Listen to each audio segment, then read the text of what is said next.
Ladies and gentlemen, welcome back to another episode of CarRideReactions, the show where we definitely ain't dying for free. It's your host, Matt and Ken. We just got out of The Running Man starring Glenn Powell, based on a Stephen King book and a remake of the Arnold Schwarzenegger movie from the late 80s, early 90s. Ken, what'd you think, bro? I was really excited for this movie. I don't know why I didn't love it like I wanted to love it, to be honest with you. Okay. I think I'm gonna have to give it like a 7.5. Okay, so you're giving it, it's still good score, though. Yeah, it's still a good score. I don't know why I think I wanted to give it like a 9. I was really expecting this to be one of the top 2-3 movies of the year that we saw, behind like Sinners, behind One Battle After Another. For me, I didn't even think it was better than The Long Walk. Like, I liked that Stephen King film. Well, I guess technically it wasn't Stephen King's novel. I guess it was a different pen name at that point. But I don't know. I liked it. It felt very, and I know this is what they're trying to do, the whole pitting, the rich versus the poor and things like that. So, like, I understood that, but, like, and I know we're in a future time, so like social media is kind of a thing. The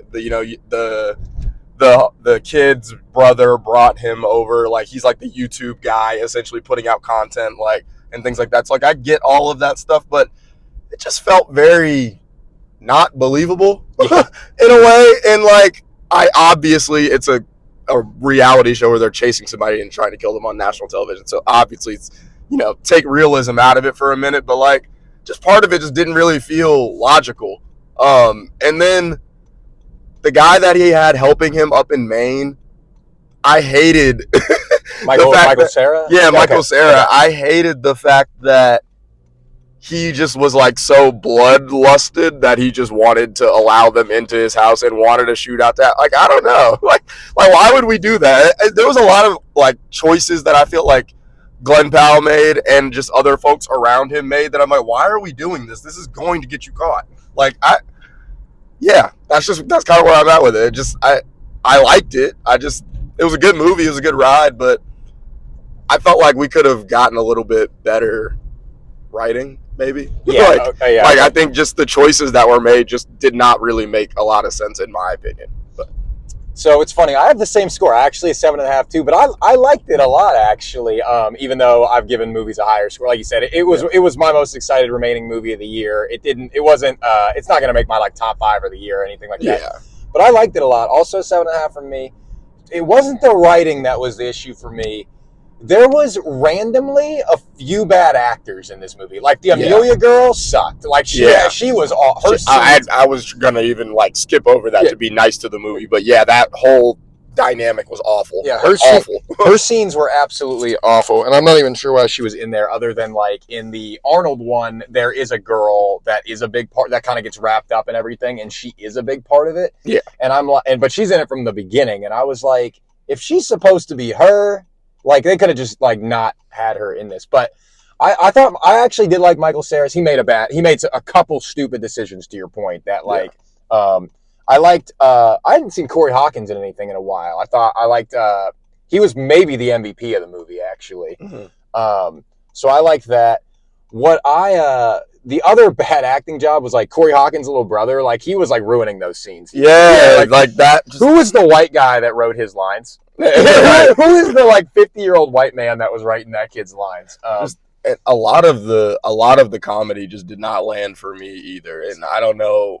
Yeah, I don't know. That just a lot of stuff I just didn't really care for. The comedy, I think, I have a little bit different of a viewpoint of that because I felt like they tried to keep the charm of the like the 80s, 90s action flick. Like the Arnold one, there's a lot of like, where's Bonesaw? He had to split. And like the last line of the movie is Arnold like he shoots the guy and he ends up going through a billboard and he's like, that hit the spot. And like I think they like tried to capture some of that with the tune in and find out. And going live in 5, 4, 3. So I actually, because I think that was kind of an homage to the older ones, I actually kind of enjoyed that. But if you went into that like if anyone goes into that blind not seeing like that one like you did, which a lot of people I would myself. assume, Yeah, most people probably because I didn't even know it was a remake. Exactly. So my dad told me that. Yeah. So it like for a lot of people, I bet that stuff was like, well, that was cheesy. But I actually think that was intentional. And it's just going to land with some people and it won't land with others. But I kind of enjoyed that they tried to like be a little cheesy with it. But I also, to go back to the Arnold one, the way he gets wrapped up in the game in this one is different. And I didn't read the book for anyone that read the book, so I don't know how the book did it. But the Arnold one is more complicated how he gets involved in the game.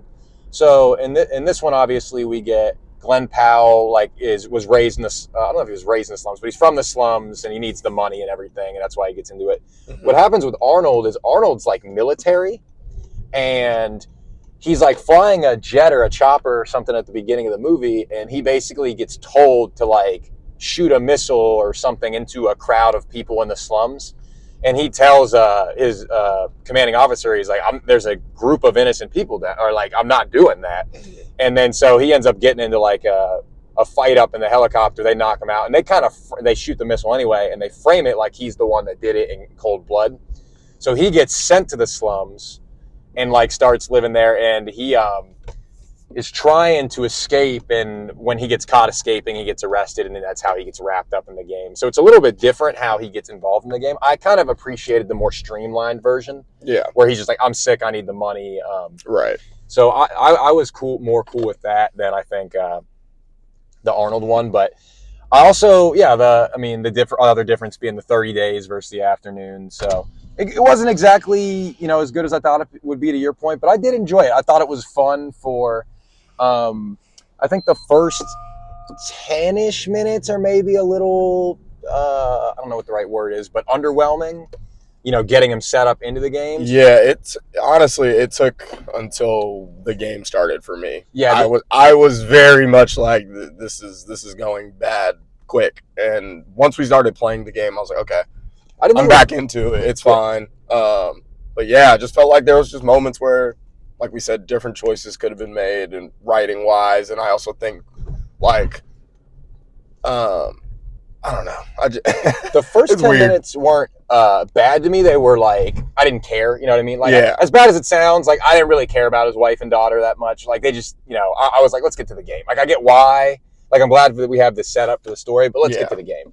The game I was cool with the whole way through until Amelia. Like Amelia, I was like, okay, this is actually awful. This feels like the most forced in character I've seen in the movie all year for sure. Like I don't know why they felt so obligated to put her in. And then like she kind of was, I mean, she didn't really like do anything either to help. Like she was more of a pawn in it. So that her whole thing at the end, like every scene that she was in, I was kind of like underwhelmed or didn't love. But the ride itself, the actual game, thought was fun. I mean, it was an action movie. If you don't go for the writing, if you don't go for the storytelling per se, some of the story is good, but if you don't go to the storytelling and any of that, I think it's worth the ride. Would you still, if you're gonna watch it, I'd watch it in theater. Would you agree with that? Yeah, for sure. I'd say, ride just could have been a little bit better for me personally. It's weird. We gave it the same score, but I feel like it's like yours was more like I'll give it a 7.5 because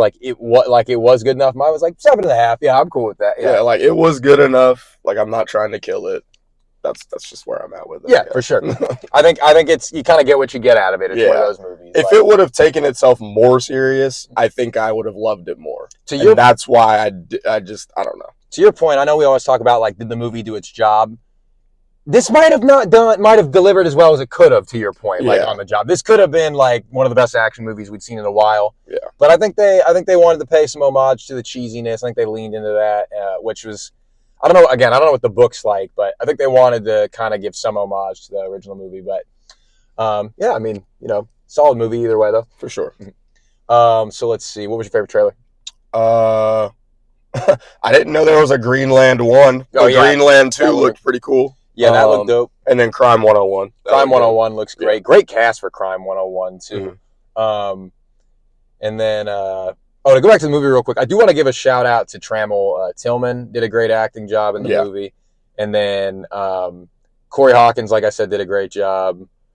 And then I feel like I'm forgetting maybe a Josh couple. Brolin. Josh Brolin also, maybe the best acting job in the movie actually was Josh Brolin. Even because Glenn Powell, we've seen him do better acting jobs. This was, I think he was trying to channel his Arnold, which I love Arnold. I love your movies, dog, but you ain't the best actor. Let's be real. For me, the trailers were probably Crime 101 and then Scream 7. Big Scream fan. That was Scary Movie was probably my entry point into scary movies, as weird as that sounds. And the biggest ripoff of the original Scary Movie is Scream. So I went from Scary Movie to Scream. That was kind of my entry point to horror. But I feel like we should talk about this Michael trailer because we haven't gotten a chance to talk about it on one of these yet. Yeah. That Michael trailer looks good. It looks good. That looks good, man. I think I think it's Jermaine's son who's playing him, right? I am not certain. I heard nephew. it was okay. Yeah, so I just didn't know which brother or sister or who it was, but okay, it's a nephew. I had Kendall looked it up when I was talking to him on Game Chat the other night because he was like, I don't know actually. I'm pretty sure it's Jermaine's kid. It's definitely not Tito's. It's not Janet. I'm pretty sure it's Jermaine. But how do you feel about the rumors that might be like a 2-parter?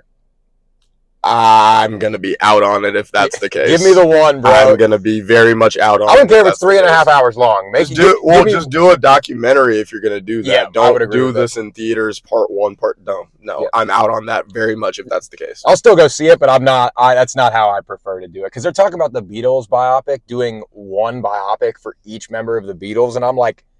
No, I don't know how I feel about that. Honestly, I'd rather just see. I'll be the hater in the car. I don't care. Yes. I don't care. Don't need all four. Well, what the problem is, I'll see Lennon and I'll see but I'm not going to see a Ringo biopic. Don't care. Don't care about that. So I like that. Maybe directors want to take risk and change the movie industry, but forcing people to go to the movies more, I don't think is the way to do it. Yeah. But yeah, other than that, I thought it was good. I thought solid movie to see. Had its flaws for sure. Let's see, what do we got next? I know I'll see Wicked next week with my sister. We got Avatar: Fire and Ash. I'm gonna see Now You See Me, Now You Don't. But that's pretty much it. Is Marty Supreme this year or next year? I think it's like, is that Christmas or New Year or something like that? Somewhere around that time. So that might be this year. But so that's what we got coming up this year. We are gonna do an end of the year awards show. We're going to put out we're going to do the nominations for the awards, but we're going to put it out to a vote for the people that follow us, some of our friends, some of the people that are in our carpool, consistently. And I'm actually pretty excited for that. I think we'll have a good time doing that. It should be fun to do. Any other final thoughts? Go see the movie. Go see the movie. All right. Later, y'all. Later.